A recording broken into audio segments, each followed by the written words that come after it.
pagi Pak. Assalamualaikum warahmatullahi wabarakatuh. Waalaikumsalam. Sebelumnya saya ucapkan terima kasih banyak ya Pak ya, karena telah mau menyediakan waktu untuk kami CGP Angkatan 9 mewawancarai Bapak untuk tugas kami modul 3.1. Boleh kita langsung mulai Pak? Oke, silakan Bu. Baiklah Bapak, saya ingin mengajukan beberapa pertanyaan. Yang pertama Pak, bagaimana Bapak dapat mengidentifikasi kasus-kasus yang merupakan dilema etika atau bujukan moral yang ada di sekolah Bapak? Oke, baiklah, terima kasih. Assalamualaikum warahmatullahi wabarakatuh. Saya juga terima kasih nih kepada Ibu Desi yang sudah datang meluangkan waktu juga untuk melaksanakan tugas CGP Angkatan 9 dengan mewawancarai saya sebagai kepala sekolah di SDN Modul 3 Temendahan. Baiklah, terkait dengan identifikasi kasus dilema etika atau bujukan moral, tentunya saya melihat juga apa yang ditawarkan kepada saya, misalnya ini dari pihak luar atau dari pihak dalam, baik itu dari tenaga pendidik maupun dari luar dari tenaga pendidik. Tentunya saya melihat apa yang ditawarkan dan masalahnya seperti apa. Nah, jadi harus dilihat secermat mungkin apa masalah yang disajikan. Tentunya barulah nanti kita nilai responnya seperti apa tentang bujukan moral dan etika ini kepada pihak sekolah. Jadi kita melihat juga apakah ada sisi positif dan sisi negatifnya nanti di sana. Kalau banyaknya sisi positif tentu bisa kita respon dengan baik. Tapi kalau banyak sisi negatif, mungkin tentunya lebih kita pertimbangkan lagi untuk dilaksanakan kegiatannya atau hal apa yang disajikan di apa tadi ditawarkan kepada kita. Oke. Selanjutnya Pak, bagaimana Bapak dapat mengambil keputusan dari kasus-kasus yang sama-sama benar atau sama-sama mengandung nilai kebajikan yang pernah Bapak tangani? Oke, kalau untuk ini kan kita perbandingan dua masalah berarti ya, dua masalah yang memang sama-sama benar yang harus kita ambil dalam sebuah keputusan. Biasanya yang saya lakukan, pertama saya berkomunikasi dulu dengan wakakurikulum, wakakisiswaan tentang apa yang harus kita ambil. Kedua, kalau tidak ada titik temu, tentu saya adakan rapat bersama sumber daya manusia yang ada, SDM yang ada di SDN 023 Temendahan, berdasarkan ajas Pancasila, sila keempat, musyawarah untuk mufakat, tentunya mana hal yang lebih baik yang harus kita lakukan. Terutama dalam hal ini kan tadi sama-sama benar yang harus diambil, jadi kita ambil suara terbanyak dari hal yang mana yang lebih diutamakan dari dua posisi masalah yang kita hadapi tadi. Selanjutnya Pak, apa langkah-langkah atau prosedur yang biasanya Bapak lakukan selama ini ketika ingin mengambil keputusan dari kasus-kasus yang Bapak hadapi? Oke, langkah-langkah pertama biasa saya analisa dulu masalahnya. Kedua, saya tanyakan kepada pihak terkait yang bermasalah atau saya panggil, seperti misalnya gurunya. Kalau masalah itu di siswa, tentu gurunya saya panggil dulu. Kedua, orang tuanya juga tentunya akan kita panggil juga terkait dengan masalah anaknya. Karena masalah ini kan tidak mungkin timbul di sekolah, tentunya orang tuanya juga lebih paham dengan keadaan dan kondisi anaknya. Kalau ini terkait kepada siswa. Nah, kemudian ada beberapa komunikasi yang harus kita lakukan, baik itu kepada orang tua, kepada anak yang bermasalah maupun kepada gurunya. Nah, jadi kita dalam hal ini bisa menyimpulkan nanti apa yang mesti harus kita lakukan dan langkah apa yang harus kita ambil. Kalau boleh tahu Pak, contoh kasusnya seperti apa ya Pak? Contoh kasus kemarin pernah kejadian dalam hal misalnya anak ini selalu membuat kegaduhan di kelas, membuat onar sehingga guru-guru mengganggu kawannya, sehingga gurunya pun kewalahan dalam menghadapi hal anak ini. Kemudian dan wali murid yang lain merasa mengeluh dengan hal terjadinya ini, dan kemarin ini memang kejadian fakta. Orang tua yang bersangkutan menjumpai saya, kemudian beberapa wali murid yang satu kelas dengan anaknya juga menjumpai saya.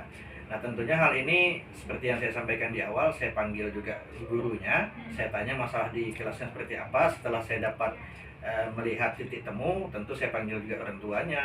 Kemudian dalam hal terpisah, saya panggil juga beberapa wali murid yang tadi menyampaikan keluhan. Dan kita mencari solusi bersama. Dalam hal ini malah sebagian dari wali murid ingin kita keluarkan saja anak ini Pak dengan nada yang agak emosi, tapi saya redam. Mungkin ada jalan yang lain. Saya panggil orang tua anak tersebut, tentunya saya ceritakan masalahnya seperti itu, dan dia mengakui keadaan anaknya seperti apa. Kemudian saya yang memberikan solusi ketika waktu itu, bagaimana Pak kalau kita pindahkan kelas saja untuk sementara, untuk bagaimana dia menyikapi nanti ketika pindah kelas ini, keadaan anaknya seperti apa, apakah ada perubahan atau tidak. Kalau memang tidak ada perubahan, ya mungkin sama-samalah kita buat sebuah kesepakatan bersama orang tua murid. Tapi kalau dia ada perubahan, tentunya ya tetap saja kita lanjutkan dia di kelas yang berbeda dari kelas sebelumnya. Itu yang saya ambil dalam kisah nyata itu, salah satu contoh. Berarti Pak, hal-hal apa saja yang selama ini Bapak anggap paling efektif lah dalam mengambil keputusan, contohnya yang kasus tadi lah, Iya, misalnya. saya libatkan semua pihak, terutama gurunya.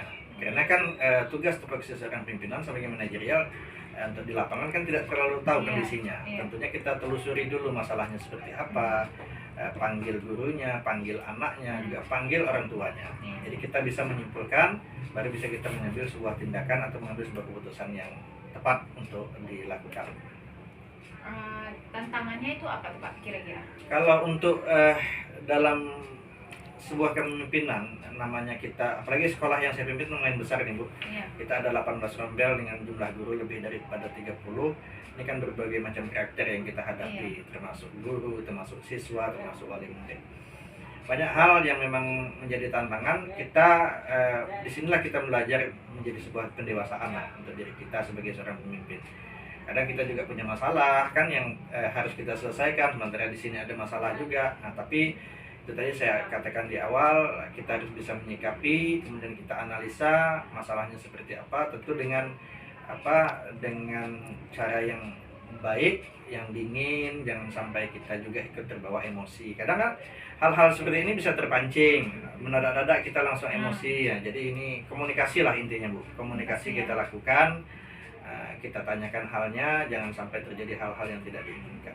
Yang kita intikan komunikasi bersama tadi. Kalau kita sudah ada tim seperti wakak kurikulum, wakak kesiswaan, ini kan penting sebagai bahan pandangan untuk pendapat kita yang terjadi dalam hal-hal masalah yang tidak kita inginkan tadi. Komunikasi dan kerjasama tim ya Pak ya. Terus Pak, apakah Bapak memiliki jadwal tertentu gitu dalam melaksanakan memberikan keputusan ini gitu terhadap masalah yang ada di sekolah? Biasanya memang saya tidak mengambil keputusan langsung. Tetap saya analisa dulu masalahnya seperti apa, kemudian saya panggil tadi, misalnya kalau berhubungan dengan siswa tentu kesiswaan saya panggil, gurunya saya panggil.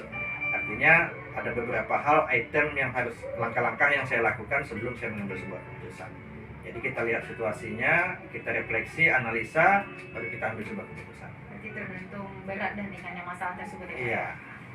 Dan terakhir Pak, yang ingin saya tanyakan kepada Bapak selaku pimpinan, dari semua yang telah Bapak sampaikan tadi, pembelajaran apakah yang bisa Bapak ambil dalam setiap mengambil keputusan di Dematika yang ada di sekolah ini? Oke, sebagai leadership memang banyak hal tantangan yang kita hadapi. Tentunya dalam hal ini tadi saya katakan, ketika kita sudah menjadi seorang pimpinan, ini menjadi pembelajaran pendewasaan bagi diri kita. Terutama kalau kita yang di usia masih termasuk tergolong muda, tentu kan emosional kita juga lebih tinggi. Cuman itu tadilah, dalam pembelajaran ini kita bisa menyikapi, kita bisa membaca karakter orang. Karena tidak semua orang itu sama yang harus kita hadapi. Tentu contoh guru ini, guru senior dengan guru yang muda tentu berbeda cara kita menyikapinya seperti apa. Jadi intinya komunikasi itu lebih penting. Jangan kita menyelesaikan masalah di depan orang banyak jika perlu. Kalau hal itu yang spesifik lebih penting, kita panggil saja gurunya, misalnya kita panggil yang punya masalah seperti apa, biar masalahnya bisa kita ceritakan. Dia pun juga leluasa bercerita kepada kita ketika kita bertatap muka secara berdua. Artinya kalau dalam hal pembelajaran dulu enggak, itu kita coaching lah dulu. Jadi personalnya ya. Jadi kita tahu nanti sumber masalahnya seperti apa dan penyelesaiannya bisa diselesaikan oleh dia sendiri gitu kan. Dari dia dan untuk dia ya Pak ya. Oke lah Bapak, terima kasih banyak atas waktunya yang telah bersedia saya wawancarai. Akan kami masukkan ke dalam tugas kami nih ya Pak ya. Mohon izin ya Pak ya. Nah, kalau gitu saya akhir dengan Assalamualaikum warahmatullahi wabarakatuh.